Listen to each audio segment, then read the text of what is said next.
Welcome guys to my Magicka Templar build. Now, I did do a Frost Mage earlier. This is a different go at a light armor Magicka Templar. What this build is it's a very fast-moving Magicka Templar build.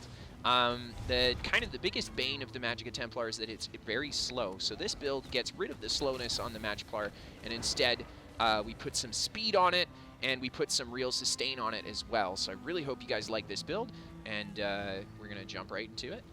Let's get started. So let's take a look at the character page. We've got just about 35k maximum magicka, almost 25k max health. We are in PvP right now, and 11,000 max stamina. Those regens sitting at 1168 and 1145 magicka and stamina recovery. Absolute crazy regen on this build. You guys know that I don't normally play a high regen build, but this build has a lot of both magicka and stamina recovery. Templar also rocks channeled focus, so this magicka recovery is going to be 500 higher than what this shows here. My spell damage is sitting at 2,000, just about 2,300, and then I've got 34.9% spell crit on this build as well. I have a decent amount of spell resistance. My physical resist is not very good, and I have an okay amount of crit resist.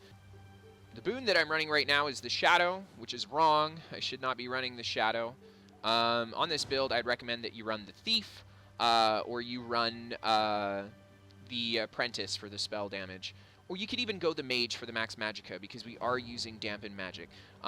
So those are the best options there. I shouldn't be running the Shadow at all. I have Minor Berserk on because I'm wearing a 2-piece Slime Craw. I'm a Stage 4 Vampire, which is important. And then the food that I'm using is the max health and max magicka food. This is ultimately the best food for this build, but you can use the tri-food if you're willing to give up a little bit of health and magicka. And what that'll do is give you a bigger stamina pool, so it'll be a little bit easier for you to PvP on the magicka build with a higher stam pool. You get more CC breaks, more dodge rolls in a short period of time than you will from the 11k stam pool from just running the max health, max magicka food. So let's take a look at the gear I'm wearing, guys. This is how we get the regen. I've got a 5-piece Amber Plasm on. Now, I know that this is a set that you only get from Ruins of Mazatun, so it's not available to people who don't have ESO Plus or don't have that DLC. Amber Plasm's an awesome set, though. Max magicka, spell crit, spell damage, 286 magicka stamina recovery. If I upgraded this to gold, that will go up to 300. So you get a huge amount of sustain from wearing Amber Plasm. So I've got the 5-piece on both swaps here. I'm always got the 5-piece Amber Plasm up. If you cannot get Amber Plasm due to your limitations of access to this set, a great alternative to it is Bloodthorn. Bloodthorn is going to do a similar thing to what Amber Plasm does, it's just a little bit less powerful. I've got the 2-piece Slime Craw on. Of course, this is going to give me a bit of health recovery. Not really that important because I'm a vampire. The big part I get here is Minor Berserk, increasing my damage by 8%. I've said this before, guys. 2-piece Slime Craw is ultimately your best bet when it comes to playing a damage build. There's nothing that really compares to 2-piece Slime Craw. It's quite powerful. Let's take a look at my jewelries. I've got a 1-piece Shadow Dancer on, and then I've also got Shadow Dancer in my gear as well here. And then on my dual wield bar, I've got 2 Shadow Dancer. So this allows me to have the Shadow Dancer 5-piece on my dual wield swap, and when I swap to my Inferno Staff, I've got only the 4-piece Shadow Dancer on. So this is a really good set, honestly.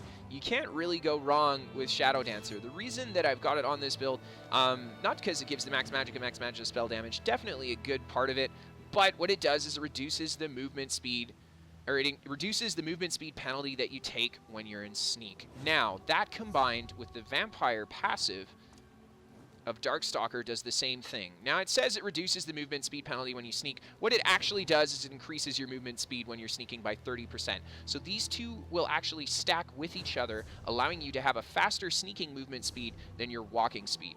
And that's kind of the way that you're going to get this mist on this build to be really fast. You're going to go into crouch, and it's going to allow you to have a really fast mist form. Now, the disadvantage to having that speedy mist form is that now, as well as cutting your magicka recovery, this mist form is going to cut your stamina recovery as well. So it has its drawbacks, but it's definitely very good for PvP. This is a much needed escape, the speedy mist on the Magiplar. And it's a big part of how this build functions. This build wouldn't play as well if you didn't have the fast mist. For my enchants on the rings, guys, I'm running all spell damage. Of course, I like to play a damage build. If you feel you should have the recoveries and sustain that you need running Amber Plasm on this build, so there's no reason that you should really have Magicka recovery or anything on these rings here. And then, of course, guys, I've got a sharpened Axe of the Shadow Dancer. This would preferably be a sword, but I've had trouble finding them. Of course, you guys know it's tough to try to find sometimes the weapons that you're looking for. And this is all that I had, so this is what I used for the build, the sharpened Shadow Dancer sword. This sword I have here is just an offhand infused one. Definitely not the preferred trait on it. I think you'd be a lot better off with another sharpened or even a precise trait on this offhand weapon. And of course, dual swords is ideal here as well. As for the enchants on it, it's really up to you guys. Whatever secondary effect you're looking for from your enchants, you can get the burning effect from the flame, the chilled from frost. Disease is always a great option to debuff that healing. We are running Dark Flare on this build, so you can do a double healing debuff if you run the disease enchant as well. And then, of course, the Inferno Staff of the Shadow Dancer. I have this as precise on this build. This should be an infused weapon, and the enchant that I should have it is increase your weapon and spell damage by 400 for 5 seconds. So the traits that you're looking for on your gear here, because we are using damage shields and we do have Mist Form, I wouldn't worry too much about going for Impenetrable on your gear. But this is a PvP build, so I think the best traits for this particular build is going to be Divines / Infused. Infused, of course, on your big pieces, and then Divines on all your little ones. Of course, you got to get the drops in the right traits, too. So I have one well-fitted, one sturdy Amber Plasm. Definitely not ideal, but as I said, guys, you get the gear that you get, right? The potions that you use for this build, guys, are going to be increase your spell damage, your spell critical, and your max magicka. That's the best pots. Now, the potion kit that you use is really up to you, but you're missing your major spell damage buff, and you're missing your major spell critical buff on this build. And that's why I say run the max magicka, spell damage, and spell crit pots, and that way you're not missing out on those buffs. Okay, so let's take a look at the skills, guys. So on our first bar here on our dual wield, we've got Radiant Oppression. This is the execute on this build. If you guys have used Radiant Destruction before, you know just how darn powerful it is. It is the best execute in the game. Hands down, it is so powerful. It puts the beam on them. Pretty much if they're 50% or below, you're going to nuke them with this Radiant. The next ability I've got on my bar here is Explosive Charge. The reason I went with Explosive Charge over Toppling Charge here is because we are running Blazing Spear on the other bar, and I really wanted Explosive due to the fact that it's an AoE and it can't be dodged. So not only is this going to hit every player around who you're Explosive Charging into, but if they're roll dodging or they have Shuffle on, this attack will not miss because it is an AoE damage attack. The next ability we've got here, guys, is Elusive Mist. And the reason we're running it, of course, is for the escape. We've got Shadow Dancer in our gear, and then we have the Vampirism passive that increases your movement speed and stealth. These two stack together, so when I go into crouch and I activate my Elusive Mist, it's going to be very, very fast. Now, it comes with the downside of cutting off your Magicka recovery, and then, of course, because we're wearing Shadow Dancer, you have to go into Sneak while using the Mist to make it fast, meaning that you're going to cut off your stamina recovery when you're using your Mist as well.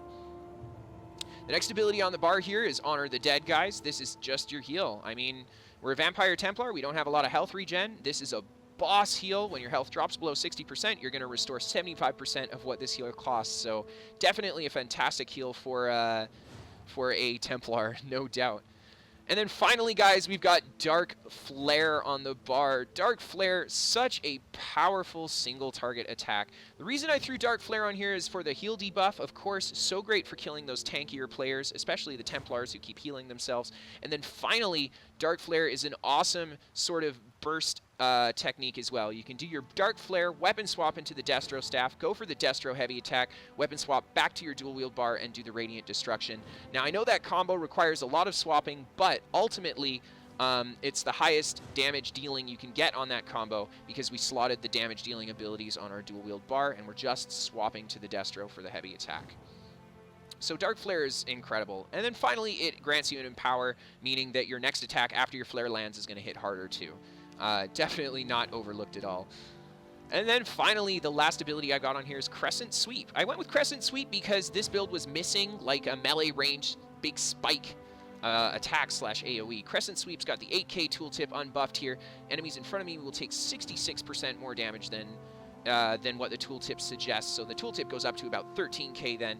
And we're looking at a 3k dot every 2 seconds for 6 seconds. Not only is this ult really cheap, but it hits really hard. This is kind of comparable to Soul Harvest from the Nightblade, I guess. It's going to deal a little bit less damage, but you get that damage over time after you activate it. And of course, it's an AoE as well. So let's take a look at the Destro bar, guys. We have got Reflective Light as our first ability here. Reflective Light, of course, I've used this build lots, or this ability lots in the past. You're going to deal the flat flame damage. It's going to hit 3 targets, and then it's going to deal that big fat 7.2k damage over the 6 seconds to all their targets, and it's going to snare them by 40%. And it's going to grant you Major Prophecy, increasing your spell critical rating by 2,191. So, you don't have to run the spell crit pots if you don't want, as long as you keep your Reflective Light buff up. But this buff will only last for the 6.5 seconds that you're dotting up a target. So it's totally up to you if you want to forego Major Prophecy in your potions. Then you could run like a spell damage, detection, and then a max Magicka potion, for example. And then your build will be a lot better rounded to fighting in Cyrodiil, and you can rely on your Reflective Light buff for that crit if you need it. Finally, the next ability, guys, is Blazing Spear. If you haven't used Blazing Spear before, it is probably the most powerful AoE in the game, simply because it's a distance AoE. You can cast it on top of enemies from a long ways away. This is also going to be your stun for this build. Blazing Spear is a tricky stun to land at the distance, and that's why we've got an ability like Reflective Light to snare your target, making it easier to hit them with the Blazing Spear. Not only is Blazing Spear an awesome stun, because you can throw it at a distance, but if someone's roll dodging, they will not dodge the stun because it is, again, an AoE. The next ability on my bar here is Dampen Magic, and of course we've gone with Dampen Magic simply because I need that damage shield. 7k damage shield on it, 30% increase on it, so we're looking at about a 10k Dampen Magic on this build in PvP. This is just kind of your damage shield. If you guys have played light armor, damage shields come in real handy because you're quite squishy. So what they do is they kind of give you a bigger burst cushion so you don't get nuked down real fast. The next ability on my bar is Extended Ritual.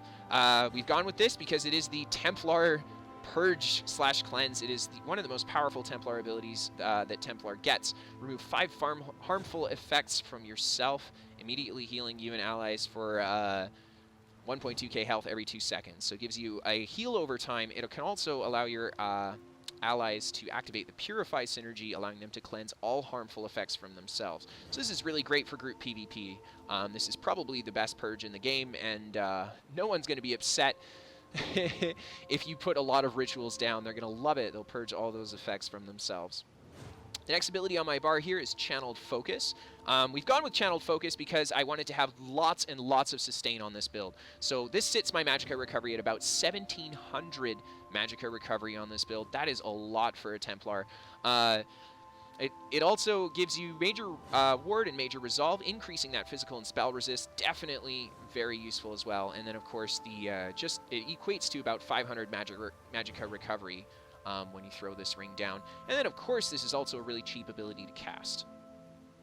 And then finally, guys, you guessed it, the Destro alt that we're using here is Eye of the Flame. We've got Mist Form, so we're fast. So Eye of the Flame is an awesome alt for this because you can cast Eye and then Mist into whatever you're going to fight. And then by the time they realize they've got an Eye of the Flame on them, you're already on top of them and dropping your other AoEs as well. So Eye of the Storm, definitely the best Destro alt here as well.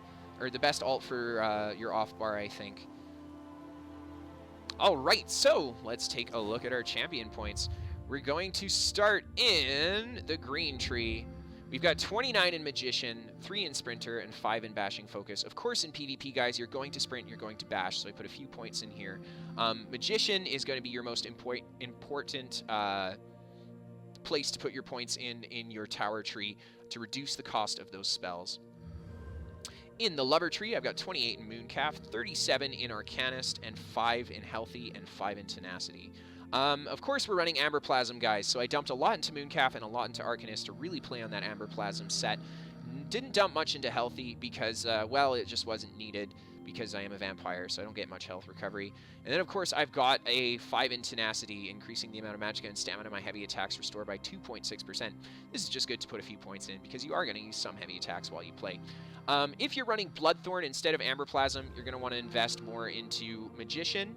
You won't want to put any in Warlord because we don't have any stamina skills. So you're going to want to dump more into Magician, and you're going to want to not put as many points into your regens because you don't have Amber Plasm on. And then in the Shadow Tree, 65 in Tumbling, reduce the cost of roll dodge break 3 by 13.7%. So invaluable for PvP. You got to roll dodge, you got to break free in PvP. Doesn't matter what build you're running, those are important things to have on your character. In Shadow Ward, we've got reduced the cost of blocking by 5%, just 10 points in here, because you have to block at times in PvP as well.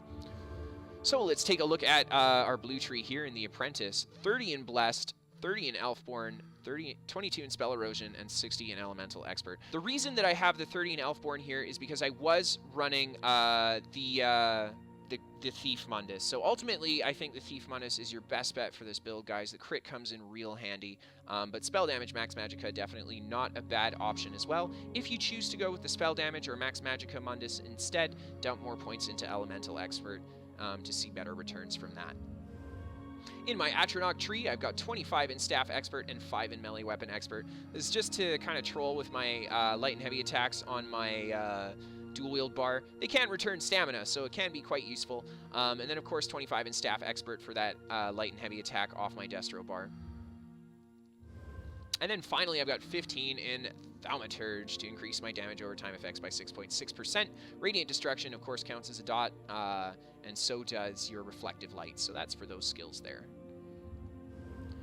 And then let's take a look at this red tree. We've got 15 in Spell Shield, 15 in Resistance. This will increase our spell resistance and increase the crit resistance. And then, of course, the important passive here is Phase to increase your physical and spell resist when you roll dodge. In the Lady tree, I've got 17 in Hardy and 17 in Elemental Defender, and then 3 in Thick Skinned to reduce the damage over time effects. These are quite low because we've invested a lot into Bastion. And into Quick Recovery. So in the Lord tree, we've got 55 in Bastion and 55 in Quick Recovery. I decided to split these fairly evenly because we are using a damage shield and Honor the Dead. So we have two primary, it's either a heal or a shield to stay alive. So splitting these equally was the best bet, I believed. And then finally, we've got 10 in Expert Defender. Reduce the damage that you take from light and heavy attacks by 5%. Definitely doesn't hurt to put some points. All right, so let's jump into that PvP commentary. So this is me with my good friend Benham here. Both the clips are going to be with him today. So we're just hanging out on this resource, just about to flip it. Waiting for the AD to show up, of course. Here comes the first guy. He's just kind of on his horse. And Benham goes in on him. I'm just at the distance here, so I just give him the Radiant treatment. Of course, it's so OP. But as always, guys, you know that the golden rule to PvP in this game is that if one comes, many will follow. So we're just sitting here waiting for the rest of the AD to come up. Benham says beam OP. Of course it's OP. It just does so much damage, especially if we get some help. But look at this. Here come the AD. No time to talk about how OP Jesus Beam is. First thing I'm going to do is back into the tower because I have my Destro ult up. And Benham does too. I think he's got his banner up. So first thing I do is back up into this tower. We're going to wait for them to come in. Of course, we want to lure them in just a little bit. This guy comes and hangs out at the doorway. I actually managed to catch him with the stun off of my Blazing Spear there. We put some serious damage into him, but he's got some awesome healing power. We just keep nuking on him until he's about to go down. We see the group of players going on the flag there. Benham goes in on them. He drops the standard, and then I go for the Destro ultimate into my Mist form. And then by the time they realize that they've got me on top of them too, it's too late, and that was a really quick, easy AoE wipe on these guys, and we just caught them off guard. Just a little bit of speed and a little bit of patience. We managed to catch them really off guard there. So we just kind of waited the resource. Of course, we want to get that D-tick. But as always, guys, more AD come. So as soon as they start showing up, now we've got no guards. So our best bet here is to really just kind of hug the tower and use it to keep ourselves alive. We don't want to be too out of line of sight. Otherwise, these archers will get us. I, of course, am in Sneak, and of course, I've got the Vampirism and the Shadow Dancer, so my Sneak movement speed's really quick. I can wander around nicely. I go for it. The combo there, I missed the Dark Flare, but the Radiant is enough to kill him, so I didn't even need to land the Dark Flare on him. Nice single-target distance burst combo that you saw from this build there. Not only is it quick, but we can drop that big single-target burst as well. Now these guys are going to start to pour in, and we're just going to do our best to kind of defend ourselves against all these players here. You see I'm dropping lots of AoE on top of these guys. I use my Adric Spear AoE as well. I'm just trying to keep them in my spear stuff. Benham drops the standard. Lots of help from him there to kind of hold those guys still, but unfortunately, they counter right away. The Templar goes for that healing ultimate. So I back up the stairs. Venom, of course, is coming with me too. And I end up getting knocked out of the tower by some knockback. And a couple of the AD players jump down to follow me. Venom jumps down too. And we just kind of did a little loop-de-loop around the tower, just like that. And we're right back to where we started. These guys are jumping out of the tower trying to figure out where we are now. We kind of threw them off a little bit, which was good. They were quite piled up on us.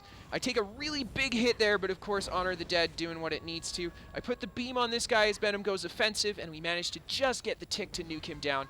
These guys go for their Destro ult. I go right into my Mist form to counter their Destro ult. I'm not going to take that huge amount of damage if I'm in my Mist form, so I go right into it. Venom starts hamming on this guy, and of course we're just synchronizing targets here.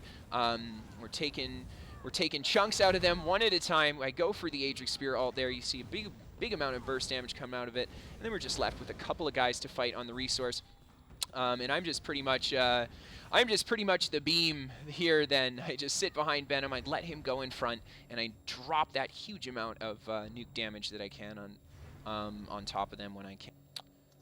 So we'll transition to the next clip here. Of course, I'm with Venom again, and we're just playing on this bridge here. This is a good friend of mine, Liar. I realize that it's him after throwing a few ambient attacks at him. Decides to leave him alone. Venom doesn't really know Liar, so he's just going. Venom's just going ham. He just wants to kill stuff. No problem there. A lot of yellows show up on this bridge, and we're forced to kind of back up into the tower here. Of course, Liar's following me around. I'm trying not to hit him with my AoE. But we're just kind of playing it a little safe here. There's a lot of yellows that just poured into the bridge. We're backing up into this tower, and right now I'm just kind of keeping my defensive fields down. We're trying to feel out where a good spot to kind of hold our ground on this tower will be. I see this guy fighting the Templar upstairs there. I try to give him a little bit of assistance, but don't manage to get a kill off on him. Now this guy down here is just swinging away. I throw 2 Dark Flares into the Radiant Destruction. 0 animation cancels. Nothing but OP flare to Radiant Destruction. He just drops like a bag of bricks. And then we jump down to kind of clear up the rest of these yellows. This guy's taken a lot of damage. He's missed in a way, but we've got a lot of yellows on the bridge to take care of as well. I go for the Radiant here, and luckily nobody on the bridge goes to attack me while I'm Radianting him, so I get away with the kill there. Drop the Destro ult here. Of course, we've got a lot of yellows on top of us now, so I'm making sure that we're putting out that big AoE. Me and Venom managed to take down 2 guys in the Destro ult here. And then we're just kind of left to fight what's left of these AD. A couple more EPs show up, but they're getting cut down too. It's a pretty messy fight on this bridge. I decided not to break the CC, even though I'm full stam. Just no need for it. Just kind of waiting to see what these AD are going to do. We're in the bridge location, so we don't want to be too aggressive right now. We want to really just play on the fact that we've got a strong position here on this bridge. Of course, I let Liar just run right by me. That's what you get when you get friends on other factions, I guess. Some weird PvP. This guy knocks me off the bridge, so I get knocked down. And I'm kind of left down here, and Venom's left to just kind of fend for himself up top. This build has pretty awesome sustain. You see how I was almost at 0 resources when I got knocked down. I just kind of stood there for a little bit, and I'm almost back up to full again. Of course, did a quick pot chug. I find a couple of yellow players here. They're just fighting this EP here, and I'm just going to give him that awesome beam support. Oh my gosh. Radiant Destruction is so fucking powerful. I don't know how to say it any other way. It is just so strong. It is by far, in my opinion, the most powerful ultimate, the most powerful finisher in the game. And of course, there's Liar. He's just hanging out, just here to say hi. We give him a wave. Of course we have to. And then back up to the bridge. Got to keep fighting. So as I come around back up this bridge, I'm looking for Venom. He's somewhere up here still, just running around, trying to do his best, I guess, to fight off and kite. And we see just one yellow player left here. You get a Dark Flare into Radiant Destruction. Good fight. Lots of damage off of that. Venom comes upstairs. We find a couple other AD players here and a dead body. It seems like they're having a little bit of trouble getting back on their feet up top here. Of course, I'm focusing this target here. Venom's got the other guy. One of the big things that works well for us here is that I'm a Templar, so I'm giving Venom all the purges that he needs on his Stam BK, because he doesn't really have access to those things. I go to pop my Destro ultimate here. I really want to just kind of catch these guys in it, drop as much AoE as we can. We've got, I think, just 3 AD players left up here. I don't manage to kill them off in the ultimate, but that guy ends up falling off the edge, and that's the end of his fight, I guess. This guy here, again, does the same thing. I just put some damage into him, and he just jumps off the edge, and he dies too. So it's just poor Gankbank left here to fight me and Venom. We just kind of beat him down 2v1.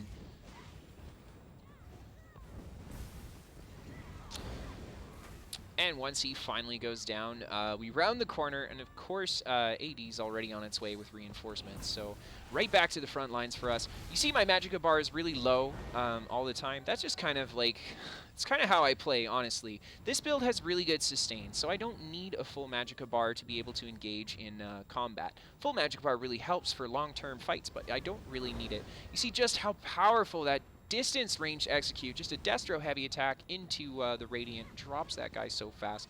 And we're just kind of left to push out.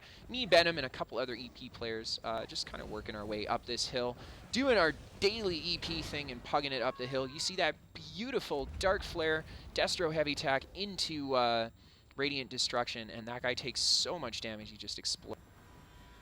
Okay, so let's take a look at the next clip here. So this is a rather long defense. This is going to be the last clip for this video, guys. This is a longer defense that me and Venom had at Sejanus here. Now, Blue's been attacking here. We're doing our best to kind of keep him off. You see me just kind of ambiently dropping snares and AoEs on these guys. Venom goes balls deep on him. He doesn't care. As soon as he goes in for that, I am, of course, going for the Radiant, seeing if I can bring down one of the lower health targets, but their health does not reach that threshold, so I'm not able to bring them down. So we just quickly back out because there's a lot more Blue coming in. Venom's going to do his best here to, me and him are going to do our best to kind of hold our ground on Sedge. We kind of get swarmed by a lot of different faction players. You see there's a large DC group coming in. Still, we're just kind of dropping AoEs on them. A big thing I'm doing here is I'm trying to keep a purge down for Venom. That's a big deal.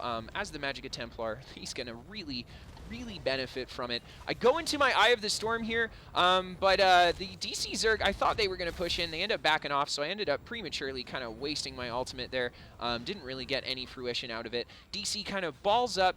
I decide that, you know, the best bet here is to back it up a little bit. Venom goes behind the door, and we just kind of let DC come into the middle of the thing here. You see, I get that guy with the distance damage. So much damage. Just Destro heavy attack into Blazing Spear, Reflective Light, and then a Radiant Destruction just to finish him off. Of course, awesome combo. This guy's health begins to drop. I do the Destro heavy into the Radiant. Of course, Venom synergizes with me. Going in, we're picking our targets together, and we nuke him down real fast.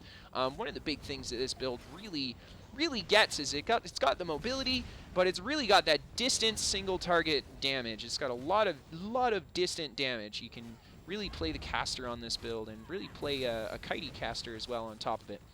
And you see there just how much damage I can get on these guys. We're doing our best to kind of hold off AD here. I'm focusing on the larger group. I have another Destro ult up, so I drop the Destro ult on these guys, and I just start spamming Blazing Spears on top of them, and we absolutely nuke them, and we drop all of the AD on the keep there. And then we're left to just kind of collect a tick. So there you go, guys. That is the end of the build video. I hope you enjoyed, and I hope that you liked it. If you guys did, feel free to hit that like and subscribe button. Of course, guys, you can find me on Twitch if you want to see me play live. I stream almost every day, and you'll find me at JackDanielESO on Twitch.com. As always, have a great night, guys, and I hope to see you again.